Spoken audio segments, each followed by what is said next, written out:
Monsieur Lacroix, bonjour. Bonjour. Vous êtes deux en fait parce qu'à côté de vous il y a Monsieur Canaillet qui bien sûr entre autres est le maire de cette commune de Molière-Cavaillac et que nous interviewerons tout de suite après. Qu'est-ce qui nous veut votre présence aujourd'hui dans ces conditions?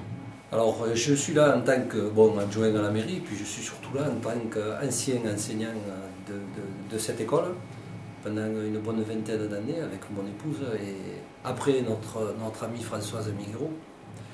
Donc nous avons connu à tous les deux, avec ma femme, l'école à deux niveaux, avec deux classes plutôt, et donc avec 3 ou 4 niveaux par classe. Et le jour où on nous a ouvert quand même une troisième classe, ça a été vraiment un bol d'air, et pour nous, parce que voilà, c'est plus facile de travailler avec deux niveaux, et pour les enfants, puisqu'on avait bien sûr des effectifs moindres. Alors aujourd'hui, le gouvernement actuel donne des ordres pour fermer 37 écoles dans le Gard. Donc, comme nous avons un effectif en baisse, nous nous trouvons en face de ce problème-là. Et c'est pas normal. C'est pas normal parce qu'on nous considère comme une école à un seul niveau, alors que nous sommes déjà une école à plusieurs niveaux. Et puis en plus, notre gouvernement est en train de nous casser l'école publique. L'école publique n'est plus considérée comme elle devrait l'être. On ne met plus les moyens qu'il faut pour que les enfants puissent apprendre correctement dans cette école-là. Et un gouvernement qui ne s'occupe pas de son école n'est pas un gouvernement... Parce que, on a double sanction. On a double sanction dans le sens où on nous propose une fermeture des classes, comme au week-end d'ailleurs, ce qui n'est pas normal non plus. Hein. Et en plus, on supprime tous les postes de RASED, c'est-à-dire que les enfants en difficulté n'auront plus l'aide sur l'école pendant le temps scolaire. Donc ça veut dire quoi? Que ça va être de nouveau les collectivités locales qui vont prendre en charge ce problème-là. Et sur le plan des effectifs? Sur le plan des effectifs, alors, nous sommes, le quota actuel qui nous a été donné, ce serait 27 élèves. Actuellement, pour la rentrée prochaine, nous avons une prévision de 52 élèves au total, donc ce qui ferait, ce qui serait en dessous du seuil, puisque c'est 27 le seuil, là ce serait 26. Je trouve que c'est un peu chinoisé pour un des deux élèves. Ouais.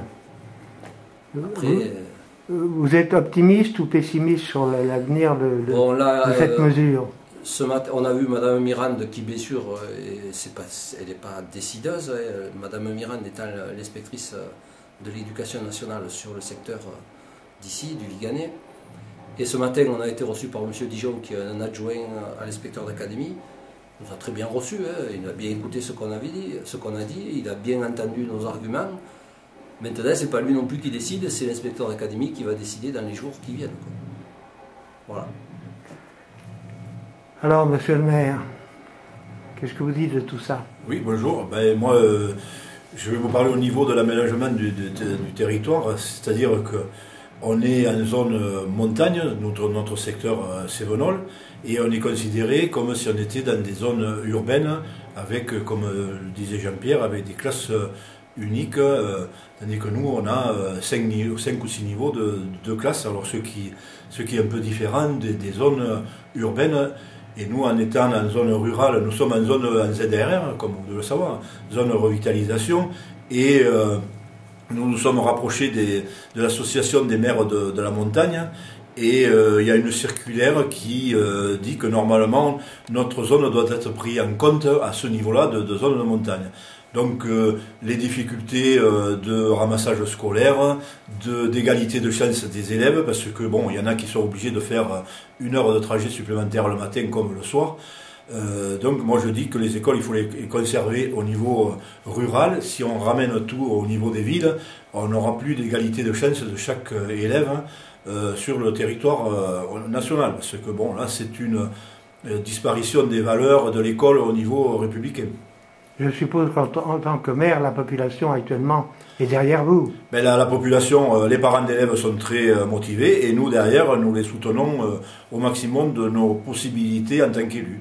Donc ce matin, nous avons rencontré l'inspecteur d'académie, Monsieur Dijon, qui nous a très bien reçus, qui a écouté tous nos arguments et maintenant qui va le transmettre directement à l'inspection d'académie et qui prendra sa décision début février. Optimiste? Optimiste, il faut toujours l'être. Hein. On se bat pour conserver notre école, notre classe. D'accord. Merci à tous les deux. Ah, quelque chose à rajouter, non? Et conserver les autres écoles aussi. C'est pas que... D'autres écoles sont visées? Ben, il y a le Vigan, il y a Saint-Hippolyte, il y a 37 postes. Mais dans le secteur, disons, qui nous intéresse, vous avez Saint-Hippolyte, le Vigan? Et nous. Et vous? Ici, Molière. Voilà. Nous, moi en tant que président de la communauté des communes, chaque année, ce que j'ai dit à monsieur l'inspecteur d'académie, on est obligé de se battre pour conserver une classe sur notre territoire. Ça devient récurrent chaque année d'être obligé de se mobiliser pour conserver une classe. Et bon, quand on l'obtient, mais des fois c'est un sursis et le ferme l'année d'après. Alors, sur le territoire, 12 fermetures de classes pour une création, c'est quand même dur. Et écoutez, je vous remercie tous les deux d'avoir répondu à ces quelques questions et je vous souhaite vraiment bonne chance pour la suite des événements. Merci. Merci à vous. Merci à vous.